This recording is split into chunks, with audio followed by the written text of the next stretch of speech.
혹시 성인이 된 자녀들이 요즘 들어 더 멀어진다고 느끼시나요? 전화 통화는 짧아지고 방문은 점점 드물어지고 있나요? 오늘 그들에게 이야기할 때 사용하는 바로 그 말 속에 문제가 숨어 있을지도 모른다고 말씀드리면 어떨까요?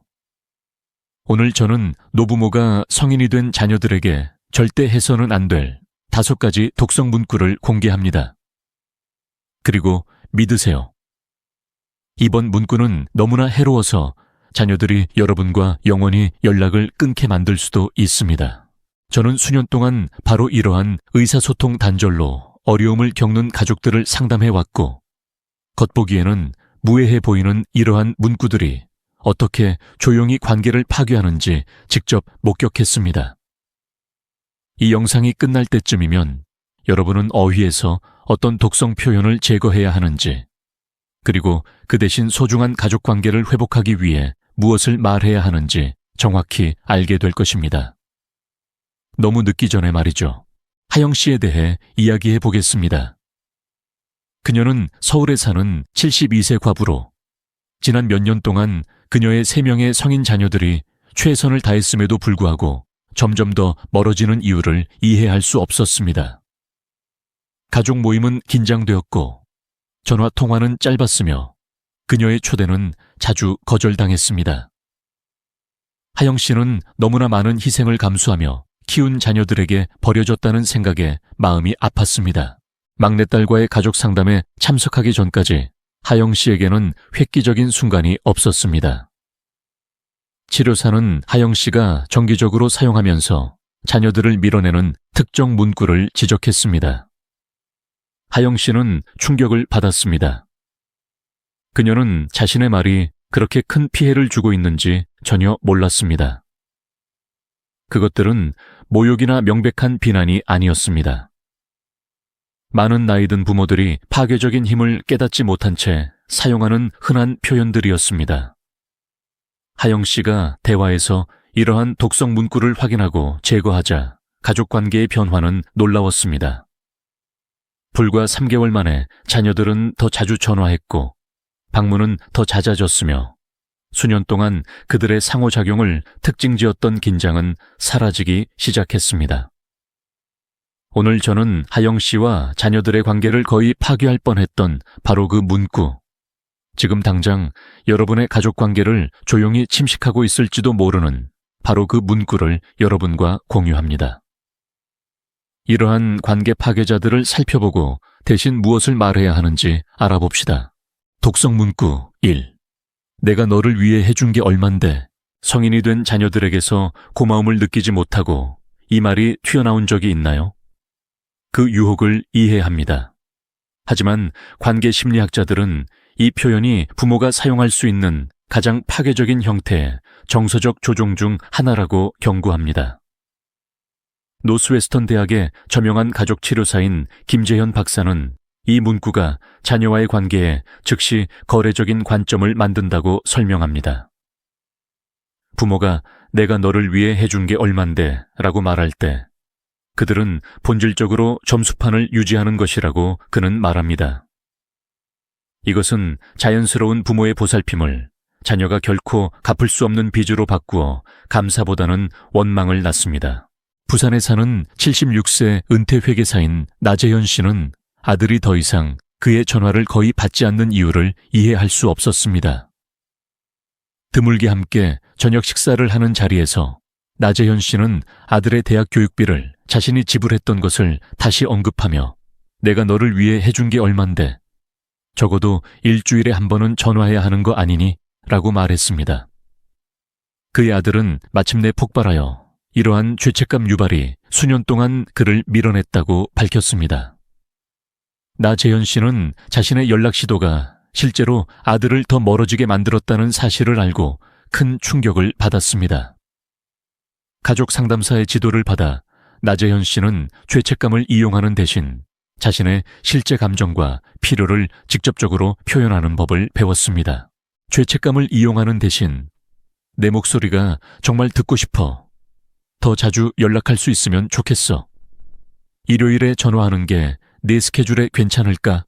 라고 말해보세요.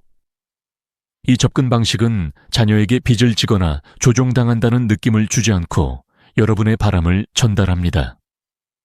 양육은 여러분의 선택이었지, 수익을 기대하는 투자가 아니었다는 것을 기억하세요. 자녀들은 성장 과정에서 여러분이 제공한 보살핌에 대해 빚진 것이 없습니다. 이 문구를 여러분의 어휘에서 제거하면 의무감보다는 상호 존중을 기반으로 하는 훨씬 더 건강한 역동성을 즉시 만들 수 있을 것입니다. 독성 문구 2. 내 배우자가 너를 내게서 멀어지게 하고 있어. 이것은 자녀들이 여러분과 영원히 연락을 끊게 만들 수 있는 문구입니다. 가족관계 전문가들은 만장일치로 이 비난을 관계의 도구로 규정합니다. 자녀의 배우자가 여러분에게서 자녀를 조종하고 있다고 암시할 때, 여러분은 단순히 그들의 배우자를 공격하는 것이 아니라 그들의 판단력과 자율성을 모욕하는 것입니다.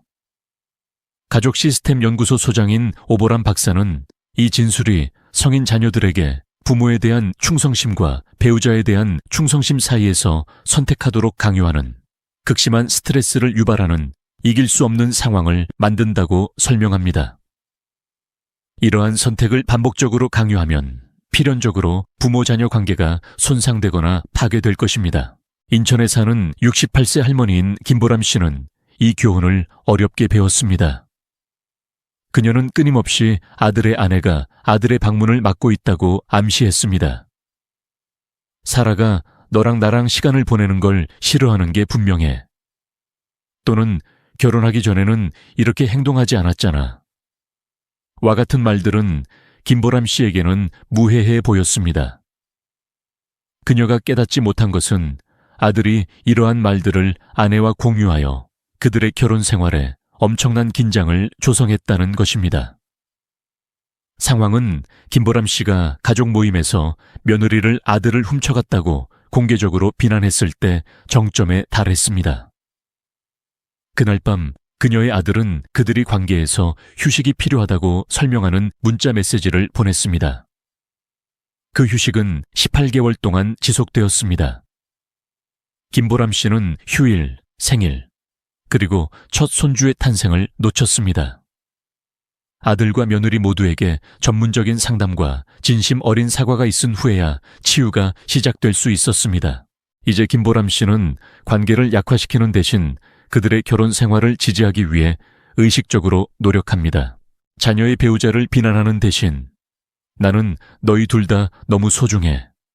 너희 가족을 지지하는 가장 좋은 방법을 여전히 배우고 있어. 모두에게 잘 맞는 연락 기회를 더 찾을 수 있을까라고 말해보세요. 이 접근 방식은 그들의 파트너십을 존중하고 자녀의 성인 관계를 우선순위로 인정합니다. 독성 문구 3. 우리 때는 다르게 했어. 겉보기에는 무해한 향수를 불러일으키는 이 말은 성인이 된 자녀와의 관계를 심각하게 손상시킬 수 있는 숨겨진 아픔을 담고 있습니다. 의사소통 전문가들은 이 문구가 즉시 세대 간 경쟁 구도를 만들고 현대적인 접근 방식이 과거 방식보다 열등하다고 암시한다고 설명합니다. 보스턴 대학의 세대 간 연구 교수인 이태준 박사는 노부모가 자주 우리 때는 이라고 언급할 때 무심코 거리를 만들고 있는 것이라고 지적합니다. 이 문구는 그들을 동맹이 아닌 비평가로 자리매김합니다. 특히 양육, 직업 또는 생활 방식 선택에 대해 이야기할 때 그렇습니다. 대전에서 온 74세 할아버지인 박태준 씨는 손녀가 육아 조언을 할 때마다 방어적으로 변하는 이유를 이해할 수 없었습니다. 그는 자주 우리 때는 이렇게 복잡한 안전 규칙이 없었어. 또는 우리 때는 아이들이 부모를 존경했어. 와 같이 제안을 시작했습니다. 박태준 씨는 진심으로 도우려고 했지만 그의 접근 방식은 딸에게 판단받고 부모로서의 능력이 훼손되었다는 느낌을 주었습니다. 딸이 마침내 이러한 말들이 그녀에게 어떤 영향을 미쳤는지 설명한 후 박태준 씨는 접근 방식을 바꿨습니다.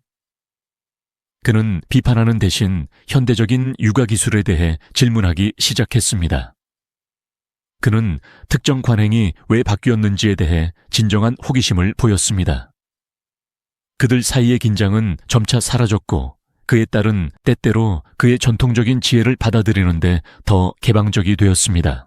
세대 간 차이를 강조하는 대신 이것에 어떻게 접근하는지 이해하고 싶어요. 당신이 어렸을 때 내게 효과가 있었던 것을 듣는 것이 도움이 될까요? 라고 말해보세요. 이 표현은 여러분의 경험을 우월하게 제시하는 대신 선택사항으로 제공합니다.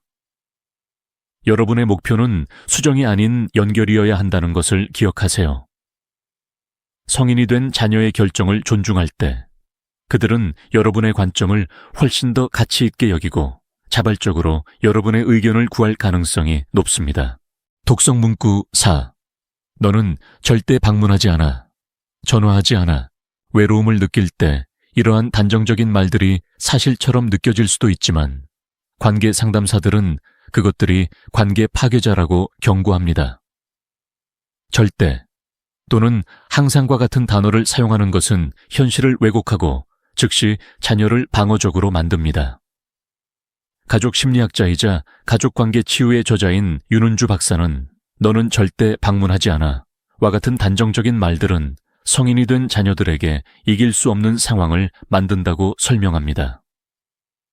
지난달에 방문했더라도 부모는 이것이 불충분하다고 선언한 것입니다. 이것은 원망과 미래의 상호작용에 대한 불안감을 유발합니다. 대구에 사는 70세 과부인 김은주 씨는 딸에게 자주 너는 절대 전화하지 않아. 연락이 끊긴 지 오래됐어 라고 불평했습니다. 심지어 전주에 통화했음에도 불구하고 말이죠. 그녀의 딸은 그들의 상호작용을 두려워하기 시작했습니다. 아무리 자주 전화해도 이러한 비난을 피하기에는 결코 충분하지 않다는 것을 알았기 때문입니다. 획기적인 순간은 김은주 씨의 친구들이 모든 가족 상호작용을 기록하는 일지를 작성하라고 제안했을 때 찾아왔습니다. 김은주 씨는 실제로 전화, 문자 메시지, 소셜미디어를 통해 딸에게서 일주일에 3번 연락을 받았다는 사실을 알고 충격을 받았습니다. 문제는 빈도가 아니라 김은주 씨의 인식과 기대였습니다. 치료사와 함께 일하면서 김은주 씨는 그들 사이의 강역에 집중하는 대신 각 연결을 긍정적으로 인정하는 법을 배웠습니다. 그녀는 특정 상호작용에 대해 감사함을 표현하기 시작했습니다. 지난 화요일 통화 정말 즐거웠어. 또는 아이들 사진 보내줘서 고마워. 와 같이 말이죠. 비난하는 대신 우리가 함께하는 시간을 소중히 여겨. 요즘 좀 외로움을 느껴서 네 스케줄에 맞는 정기적인 연락 시간을 찾고 싶은데 어떻게 생각해? 라고 말해보세요. 이 접근 방식은 비난이나 과장 없이 여러분의 감정과 필요를 표현합니다. 성인이 된 자녀들이 직장, 자신의 자녀, 그리고 수많은 다른 책임들 사이에서 균형을 맞추고 있다는 것을 이해하면 여러분의 관계를 객관적으로 바라보는 데 도움이 됩니다. 인지된 부족함에 집중하는 대신 그들의 노력을 인정함으로써 훨씬 더 건강한 역동성을 만들 수 있을 것입니다. 독성 문구 5. 내가 없어지고 나면 후회할 거야. 자신의 죽음을 정서적 지렛대로 사용하는 것은 관심을 끄는 확실한 방법처럼 보일 수 있지만 전문가들은 그것이 실제로 자녀들을 멀어지게 하고 있다고 경고합니다.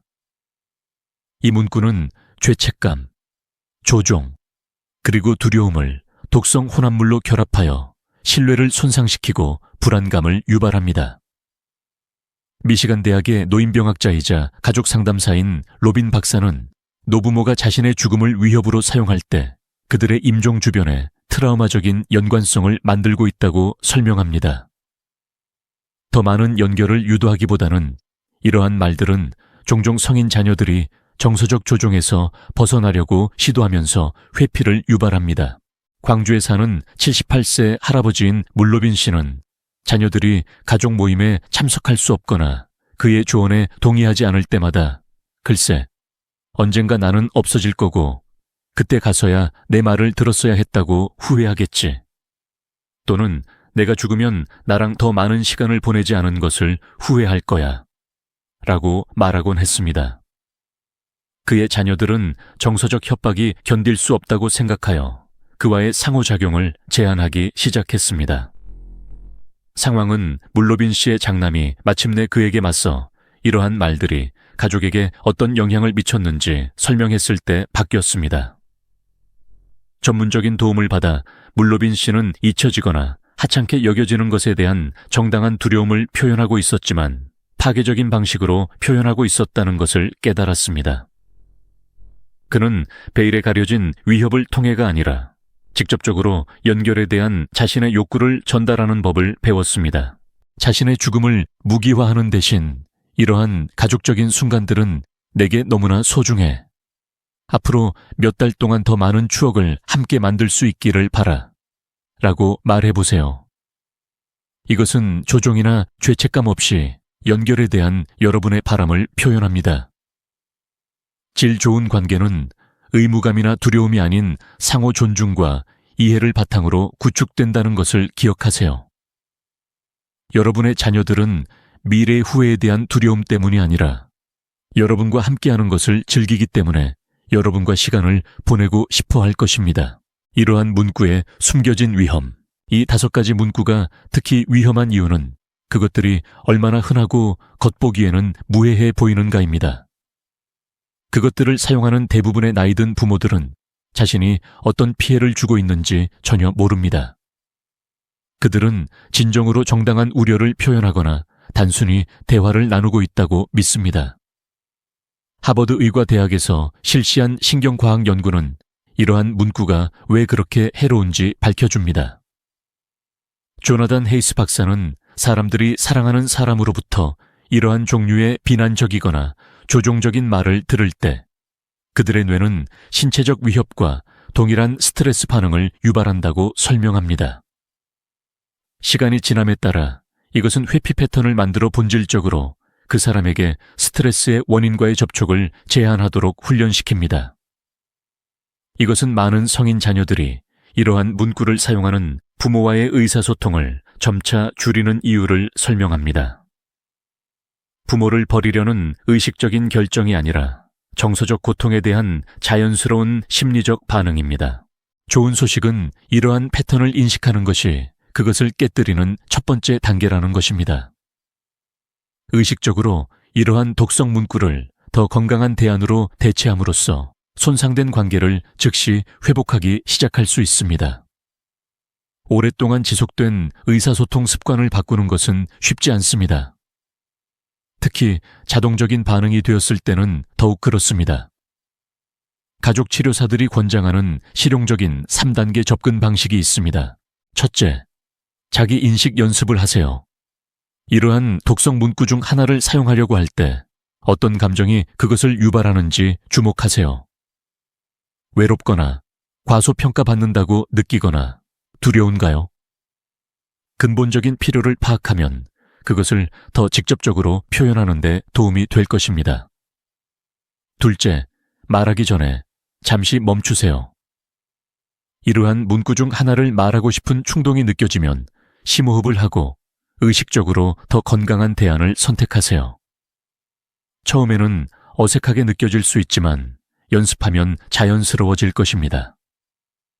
셋째, 비난이나 비난 없이 근본적인 우려를 표현하는 데 집중하세요. 너는 절대 나를 방문하지 않아. 라고 말하는 대신 요즘 외로움을 느껴서 더 자주 너를 보고 싶어. 라고 말해보세요. 이것은 비난이나 비난 없이 동일한 근본적인 우려를 표현합니다. 이러한 문구를 제거함으로써 3명의 성인 자녀와의 관계를 변화시킨 보스턴에서 온 75세 할머니인 이지혜 씨를 기억하세요. 몇 달 동안의 불편한 상호작용 끝에 그녀는 의사소통 방식을 바꾸기로 결심했습니다. 처음에는 자녀들이 회의적이었지만 그녀가 새로운 상호작용 패턴을 꾸준히 보여주자 그들 사이의 벽은 점차 허물어졌습니다. 6개월 후 이지혜 씨의 딸은 함께 주말 여행을 가자고 제안하여 그녀를 놀라게 했습니다. 이전의 의사소통 방식으로는 상상할 수 없었던 일이었습니다. 이지혜 씨는 아이들이 나를 사랑하지 않았던 것이 아니에요. 그들은 단지 내 의사소통 방식의 감정적 부담을 감당할 수 없었던 것뿐이에요. 라고 회상했습니다. 앞으로 더 강력한 유대감을 구축하기, 피해야 할 문구를 이해했으니 이제 가족관계를 강화하는 긍정적인 의사소통 전략에 집중해 봅시다. 정기적으로 감사를 표현하세요. 부족한 것에 집중하기보다는 자녀들이 여러분을 위해 어떻게 나타나는지 주목하고 인정하세요. 경계를 존중하세요. 성인이 된 자녀들에게 여러분과의 관계 외에도 책임과 우선순위가 있다는 것을 인식하세요. 여러분을 최우선으로 생각하도록 요구하지 않고 그들의 삶에 관심을 보이세요. 상호작용을 즐겁게 만드세요. 자녀들이 의무감 때문에 연락하는 부모가 아니라 이야기하고 싶어하는 부모가 되세요. 긍정적인 소식을 공유하고 그들의 관심사에 대해 물어보고 모든 대화를 불평 세션으로 바꾸는 것을 피하세요.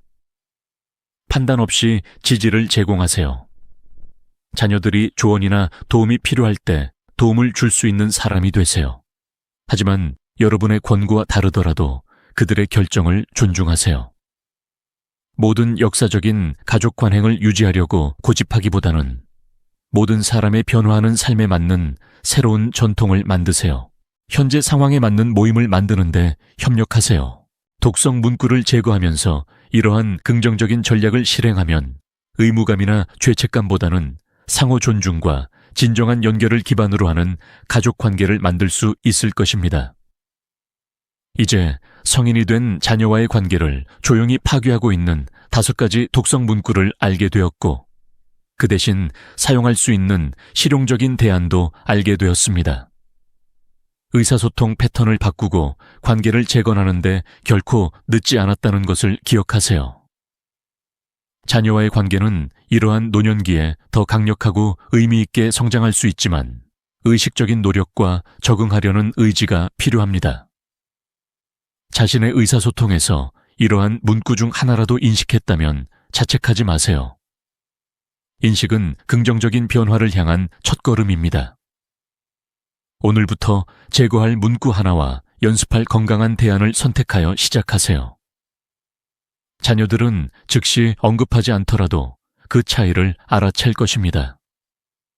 성인이 된 자녀와의 대화에서 이러한 문구 중 하나라도 인식했나요? 댓글에서 가장 놀라웠던 문구를 알려주세요. 이 조언이 도움이 되었다면 좋아요. 버튼을 누르고 가족관계 강화에 대한 더 많은 정보를 얻으려면 채널을 구독하세요. 이 정보가 도움이 될 만한 친구들에게 이 영상을 공유하세요. 소중한 가족관계를 구할 수 있을지도 모릅니다.